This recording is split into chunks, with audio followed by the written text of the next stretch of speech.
So in this video I will explain all the homebrew related terminologies. So before that, what we have covered till now in this particular course. So we have understood what is homebrew and what was the need of a homebrew project. What did homebrew bring to the table so that it became too much popular and it is used industry wide now, and why is it called a missing package manager on its official website. So we have seen all these things in detail in the previous video. If you would like to watch that, you can find the link in the description. So these are the terminologies which we will cover in this video. So package, I have already covered in the previous video, but I'll briefly cover again in this video also. Then what is prefix, cellar, formula, which is extensively used and you would have heard a lot of time if you are using homebrew. Then cask, bottle, tap, keg, keg only, rack. We will cover all these terms in detail with the practical. Okay, so before moving forward, I'll quickly explain how we can install homebrew. I'm not going to show you exactly how it is being installed because it is pretty straightforward. I'll just briefly tell you. If you go to the official website of Homebrew, you'll find one line command here, and if you copy this command and paste it on the terminal, just hit enter and it will be installed. So let's get back to the Homebrew terminologies session. So let's talk about the package. So is a package is a collection of software files only, which gets downloaded and installed whenever we are installing some software. So package is just a collection of software files which are required for that particular software to run properly. So let's say if I want to install Git, so it will contain some files and it would require all of the files for proper functioning of Git. So collectively we can say that is a package. We can also think a package as a software in normal terminologies. So both are the same thing. Then what is prefix? Prefix just a directory on the system where Homebrew keeps all the data and where the Homebrew is also installed.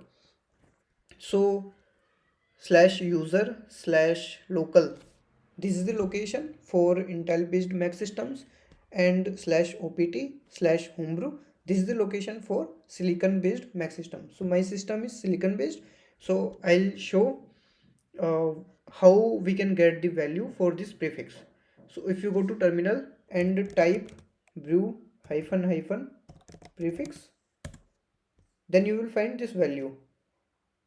So here all the things are kept by Homebrew. Now let's talk about Cellar.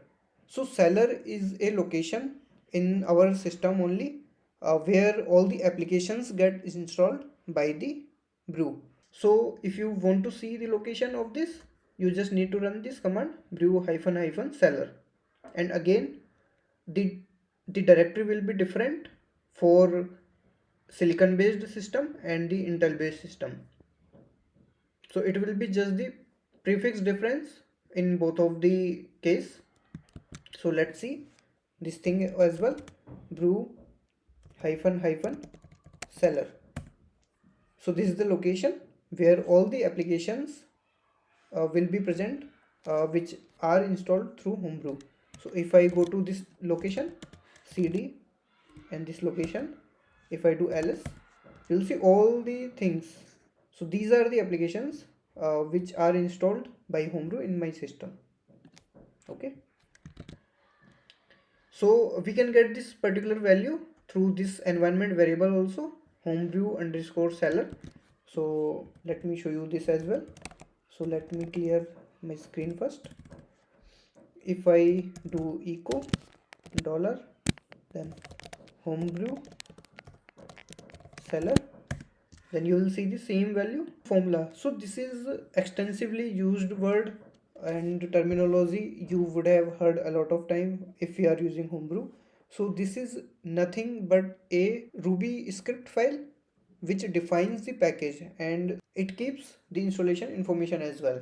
For example, the location of the tar ball, where it is located, and from that location only Homebrew will download that tar ball when we install that package. The dependencies of the package, it gives the information about that also. Whenever we are using formula terminology, so as I explained previously also, there can be two types of application. One can be the command line utility and the other can be the UI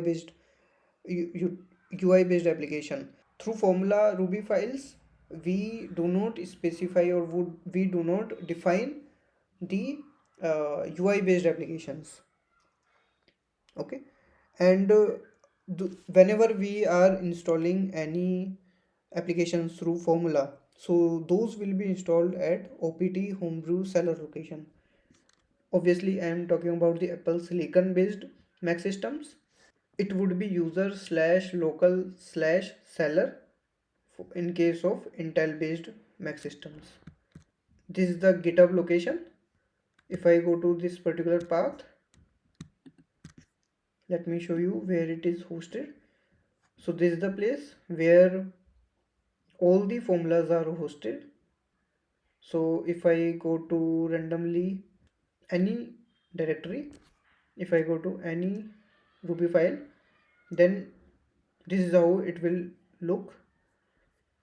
And here this is the formula type, and this is some description about this particular package of formula, and this is the home page for that. Like this, all these information are kept here. So this is the path in our local system where all the formulas are being kept. So let's go to that location.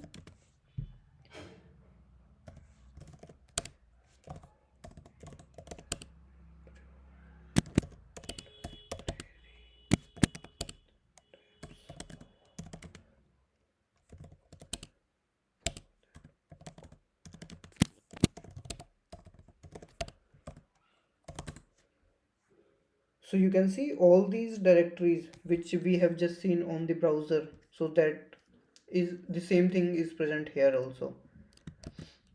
Okay, so this is the location. So now let's talk about the Cask. So Cask are like formula only. So they are also Ruby script files. But as I told you earlier, there can be two types of application. One can be the utility command line utilities. The second can be the UI based applications. So the Cask is for the UI based applications. So through Cask Ruby scripts, we can install any GUI applications. So this is the extension of Homebrew core project, and this is the location. So let me open that, and this is the project Homebrew Cask, and you can see here as well. If I open any Ruby file, so you can see this is Cask type, this is the version of that, all the information are present here. Let's talk about the bottle. So this is a pre-compiled version of the packages. So if we are using the bottle while installing any package or new application, so we do not worry about the compilation of the source code. So the source code is already compiled and it is kept as in the form of bottle, and brew just simply download and installs through bottle only, which is already compiled, so we do not need to worry about the compilation of that source code. All the pre-compiled bottles are present here. So all the formula present in the core project under the homebrew core are already bottled. The packages will be installed from source only if there is some issue while installing using bottle. So by default, the applications will be installed through bottle only. If there is an issue while installing through bottle, then only it will install from the actual source of that application. In case we do not want to install any application through bottle, then we can install that. If we specify this option, then it will install through the actual source, not from the bottle. And same as formula, bottles are also installed into opt slash homebrew slash cellar location. Let's talk about tab now. So these are the remote Git repositories from where a brew downloads and installs the applications. So by default, It searches in the Homebrew core and Homebrew Cask, which we have just seen. These are the two Git repositories from where it downloads the applications. But we can install the applications from third-party repositories also. For that, first we need to add that repository in our local system. Then we can install any application which is hosted on that third-party repository. So let's take example of this. Let's first see what are the repositories which are present in my local system currently. So for that, just type brew tap. So it will list down all the repositories which are present currently. Now let's add one more repository, which is elastic slash tap. So it will add this particular repository to my local. So now again, if I see brew tap, so this new repository is added now. If I want to untap or remove this repository, so I'll use brew untap and that particular repository name.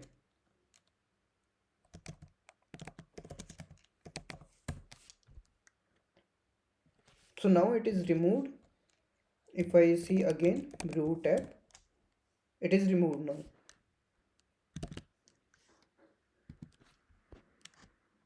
Let's talk about Keg now. So whenever we install any package, so it gets installed in its own directory followed by its own version number. So for example, we are installing tree, so it will be installed inside tree, then the version number. So all the things will be present here inside that. Let's see in practical now. So I will install tree now. View install tree. So tree is a package through which I can just see the entire directory structure. If I go to the opt slash homebrew slash cellar, so this is the location where all the packages are installed. So if I do ls, so if you see tree is here. Okay, so if I if I go inside the tree, then you will see the version number here. So this is the version number where all the things will be present.